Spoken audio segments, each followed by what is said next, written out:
Welcome to an episode of Start the Week with Wisdom. I'm your host, Bridget Burns with the University Innovation Alliance. And I'm Doug Lederman from Inside Higher Ed.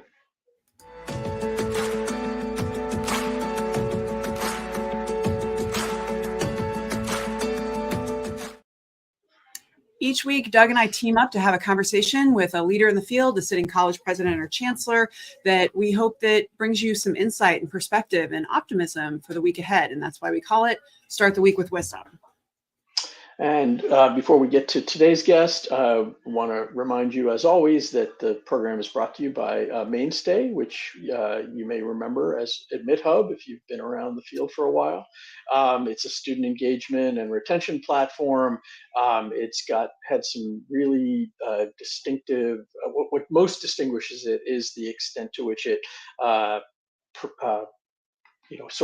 proves its value through random controlled trials and peer-reviewed research. They've done a lot of work with Georgia State University over the years, helping it reduce summer melt by 21%, and also retaining 1,200 students that the university would have lost otherwise. And you can check out all the peer-reviewed research and more about Mainstay on its website at mainstay.com. And as we talked about earlier, they're so confident that they didn't write any requirements if we were going to read anything. And so that ad is just whatever we want to say. And it's also factual. So the level of confidence of a company that does the kind of research that knows that their stuff works and is willing to just let us say whatever we want. I think that's also maybe we should add that to the line. Right, there you go. So today we're joined by Lisa Vollendorf, who is president of Empire State University, which is part of the State University of New York. And she's had a bunch of experience before coming to Empire State. I'm sure we'll talk about that and some of the biggest systems and public university systems in the country. Welcome to the program, Lisa. Thank you so much. Thank you for having me. So I just want to kick off by you have a 25-year career. You've worked with an array of leaders in a lot of different environments. I'm just curious about how you learned to be a leader. And the thing I like to ask people is, did you learn more from a good example or a bad one? And can you share with us just kind of what your leadership kind of framework is and how you picked it up? Thank you for starting with that. This question really helps me reflect on the amazing people that I've had the privilege of working with over the years. And also, let's be honest, we all also have had the opportunity to work with folks who are, shall we say, suboptimal in their leadership capabilities. So I would say my framework really is one of continual learning. I believe that we can learn from people regardless of their title or their position in our institutions.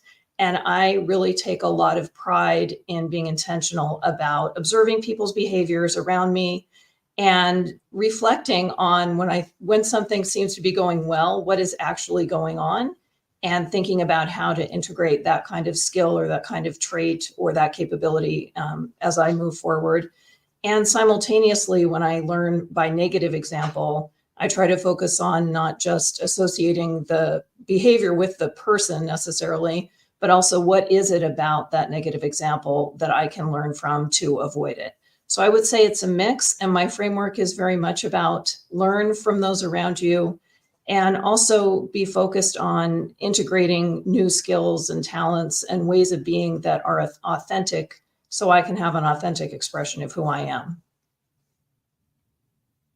It makes sense. I mean, I feel like we're all kind of walking through life and assembling examples in our pocket that are for it's not one person at a time, perhaps. If I run into a situation with an employee or otherwise where I can remember back this one example from this one person, but it's never just the whole person. I'm going to just copy them as a leader. So it's almost like we assemble a deck of cards of examples of leadership behavior that we either want to emulate or not.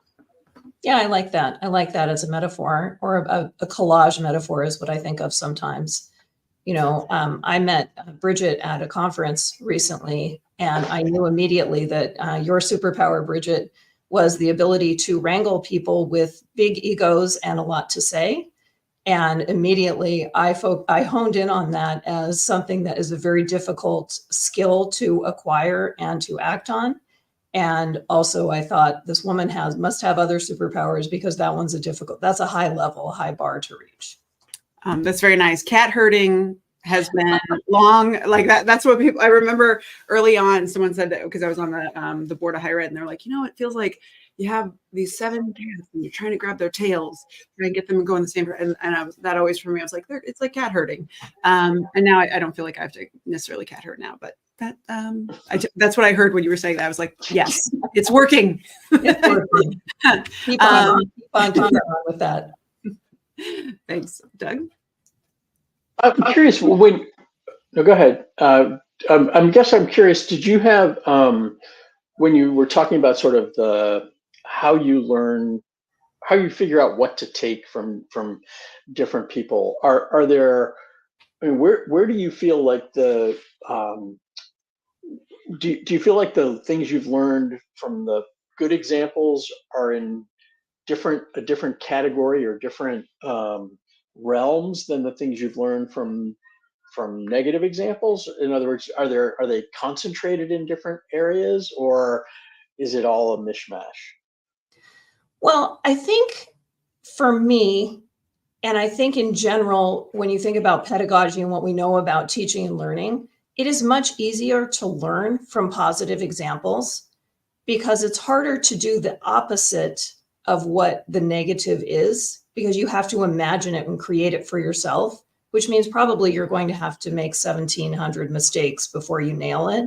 Whereas if you see somebody really embodying a way of being or a way of speaking or a way of relating to others that really speaks to you and you see as speaking to others and having positive impact, I feel that makes it much more readily available to integrate into your own way of being, or in my case, my way of being. So positive example, we all wish for more of those. But the fact is, I think we often are faced with people doing pretty well, but not maybe incredibly well in communicating their message or leading their group or building their teams or running their institutions. But certainly what we see, I think, in higher education is a lot of really well-intentioned people showing up every day in service to something we all believe in. So I do think there's something to learn from almost everybody.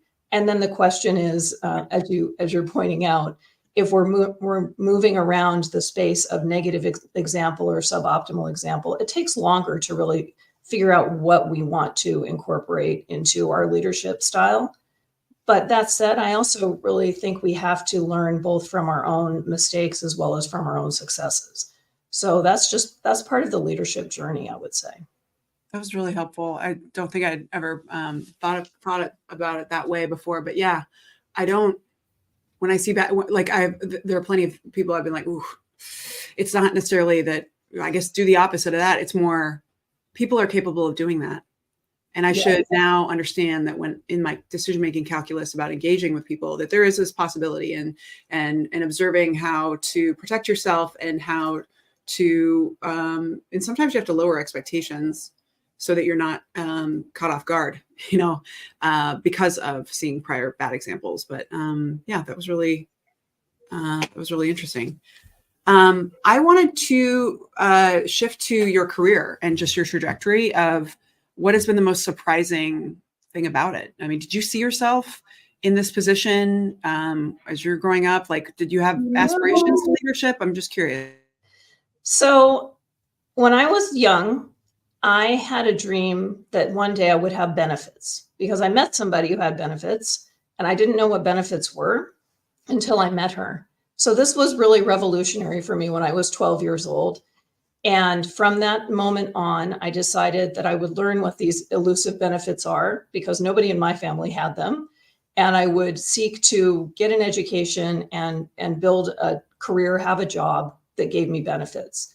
And I look back on that now, and that was a very high aspiration for me as a 12-year-old. So the answer is that's a short way of saying, or maybe a longer way of saying, no, I didn't imagine I would be a college president. But what I did find as I moved into my career, and I have been very, very lucky in my career to always have been employed at public universities for 26 years and counting, that I have had the opportunity to always, maybe not reinvent myself, but to always find ways to find meaning and make impact in the work that I do. So I was very proud to be a Spanish professor for many, many years. I was incredibly proud to be a department chair and a Senate chair, and I really appreciated the learning that came with that. And fundamentally, the way I think about my career trajectory is I have always looked to the core of what we deliver in public higher education and really been mission driven and values aligned around access and equity and impact, because we know, and it's horrifyingly scary, I think, for us to now have solid data on this. We know that educational status in this country is the single most important marker for longevity or for mortality in medical terms. And this puts a lot of pressure on us that I think we know exists, but it really also puts pressure on us to up our game. So I have loved having opportunities to do the good work, to have more impact over time, and to now lead an institution that is fundamentally at its core about access, equity, inclusion for people who are left behind in higher education. So I can't have imagined writing this story in a way that would have gotten me to this place that would have been a happier story than the one that I've lived. I love the benefits, simplicity. As someone who grew up without health insurance or dental, I'm like, I totally get that. That's quite alluring, actually. I remember that would have been a high bar. But yeah, it is also a good reminder that we're looking for more. It's more simple things that resonate for us at a young age that actually are quite impressionable or leave an impression.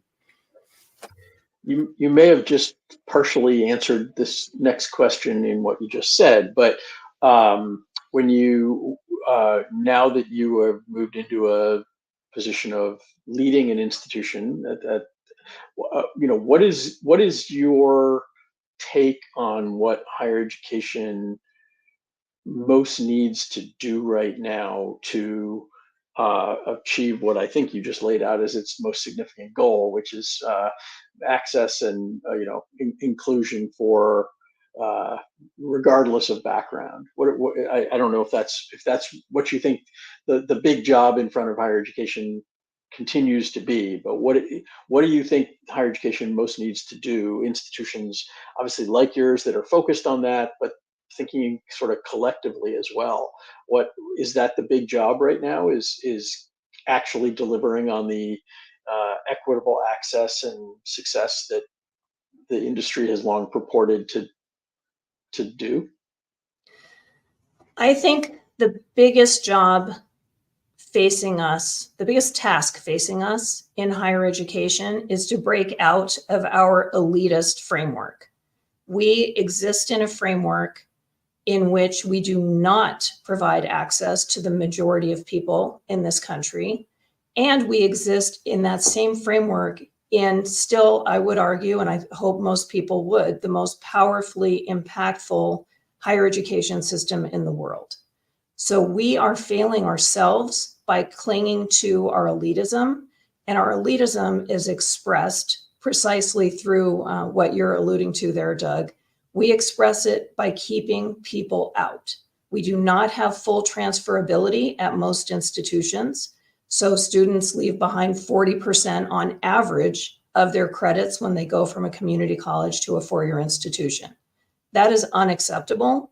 And it is a problem that every single system has been trying to tackle for decades, and no system or no conglomerate of schools has been able to solve.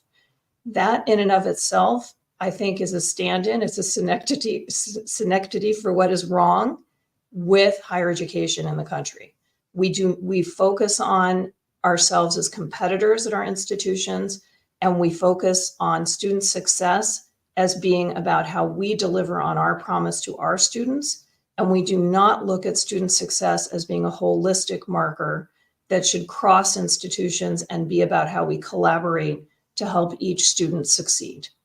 So I have many more thoughts on this topic, but fundamentally, I think we are born out of a very elitist system that when we've carried that elitism with us in ways that are detrimental to our own ability to deliver on the promise, especially public higher education. That's great. I think it's a pretty solid assessment. I want to shift to just, I think that perspective and that answer comes out of being at, as many places and having, again, 25-year career throughout higher ed.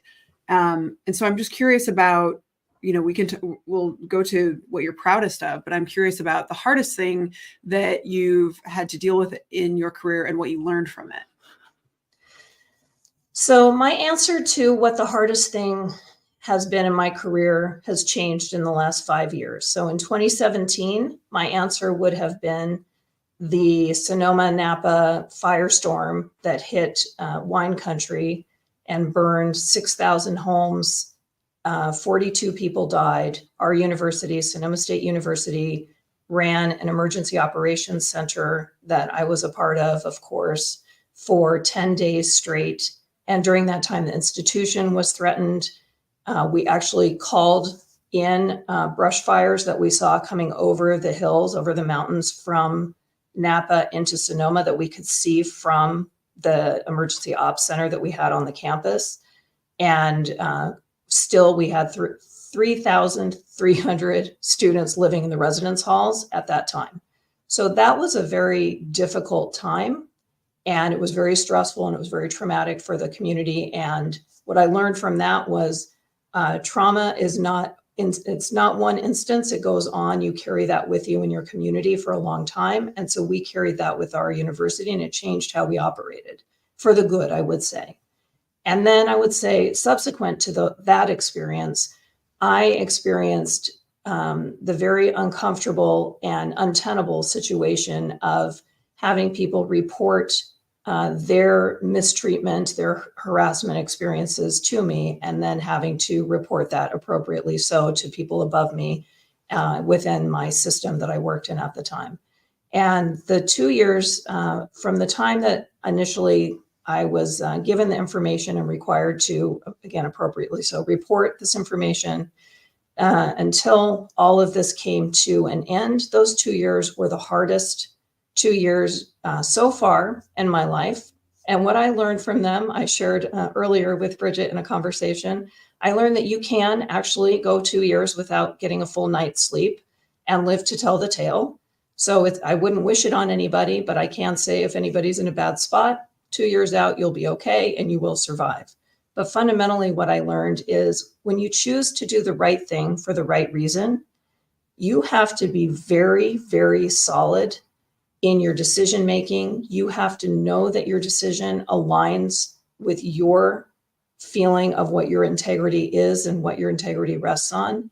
And you also have to wake up every single day for as long as it takes to make that decision again, to stand by your original thought that this was the right thing and you're not going to deviate from it, because these things take a real toll and they do help you build resilience. And I would say without a support network of people encouraging me to continue to stick by what I knew was right, I don't know that I would have been able to have the courage or the resilience or the tenacity to stay with that through the very end. So I am a sum total, as we all are, of all of our experiences. And it is my hope that in making that kind of choice and sticking to it, that other people will not have the same negative experience that I did. And I also know that personally, it was an extremely difficult time. I can only imagine. I see not this example, but there are some, I can think of leaders making difficult decisions that kind of really play out. And I can only imagine the personal toll that those, because the public engages in speculation about, the headlines or otherwise, but living without sleep, I'm sure, plus a million other things. So that's really great. You shared that it's not making a decision once. You make that decision every single day and every single minute, like you over and over have to keep making that same decision, because it's like nobody, it's not just one time. I think it's really profound. Doug? I want to keep going, Bridget. Well, I would shift to positive, because I'm curious about, you've gone through some valleys, but I bet you've had some pretty great peaks. And in fact, gosh, with both those examples, because they are so extreme, I bet that just a nice day, like a normal day, is a freaking peak. Like you're like, I'm people always talk about how graduation is the greatest thing. But I think just a day that you don't have to fight a fire might be a great day. It's a great day. Anytime. You will never, this is what I tell people now. And I told folks when I came to Empire State University last summer, I said to our chief, I said, do not worry. You will never hear me say the word crisis or emergency unless people or property are genuinely threatened. And he said, thank goodness, you may be the first university president to speak like that. I'm so grateful. So I would say for positives, I've had so many opportunities to work with incredible people, with faculty colleagues, with staff colleagues, really around student success. I was at Cal State Long Beach State, in the years when the architecture for the full what would become the Cal State Student Success Framework was being built. So I had the great privilege to be in the room and to be sitting there with brilliant people who knew that there was more we could be doing in service to the very diverse student population that we had at Long Beach State and in California. So I carry with me this knowledge now and this experience from 2005, when I went to Long Beach, all the way through to today. Student success has to be the North Star for us in public higher education in particular, but in higher education overall. And I just have found great joy in working with people to always find ways to do better, to recognize our failures, and to figure out ways to try to do better by our students. Those are pretty good. I think the student stuff and feeling like a real milestone like that. And they're still doing the, is it the graduation initiative? Is that what they call it? Yeah, they called it, unfortunately, they ended up on GI 2025. My husband's a physician, so we were not allowed to call it that in our house. But yes, the Graduation Initiative 2025, perhaps slightly ill-named in its acronym. But you know what? Not the worst acronym in higher ed. We're so good at bad ones. It's like we never think about playing it out in our heads. Like, hey, that actually might be a weird T-shirt. Yeah. Well, nonetheless, there's actually probably the most important initiative in this country in the last 20 years in terms of moving the needle on reducing equity gaps and improving retention and completion for an incredibly diverse student population across the state of California. We're at the point we usually pivot to a final round of questions here about sort of the advice you've gotten, best advice you've gotten in your career that sort of has guided you, and that tends to flow into a question about what you do on the flip side, what kind of advice you tend to give people coming up who approach you and either want to replicate or follow similar kinds of paths to you. But so maybe start with the advice that you got that has most helped you in your career. I think the best advice that I've been given is to lean into where I feel I can make an impact. So to put simply, you do you.